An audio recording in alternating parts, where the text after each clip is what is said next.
Mama, Ano? bakit pag tagulan mainit ang kilikili? Siyempre, lagi nakatiklop. Nakatingdok. Doon lahat pumupunta yung init ng katawan. Siguro. Kaya madaling pawisan kahit Wala naulan. lang. Kilikiling maasim.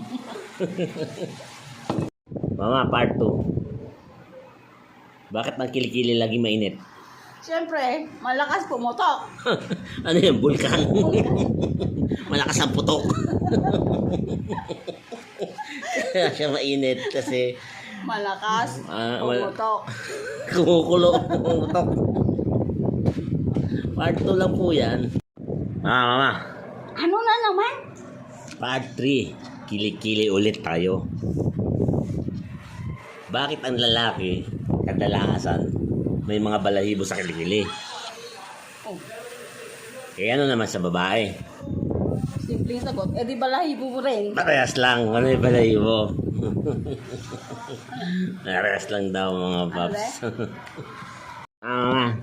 Ano na naman?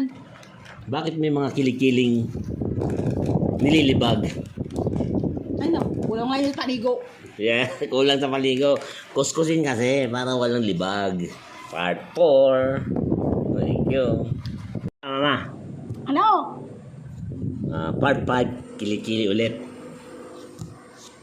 Bukod sa mainit, bumuputok, at tinutubuan ng balahibo, malibag, ano pa nakikita mo sa kilikili? Nangingitim. Nangingitim. Ano ang solusyon? Magtawas ka. Gumamit ng Yan. tawas po. Haha, asim.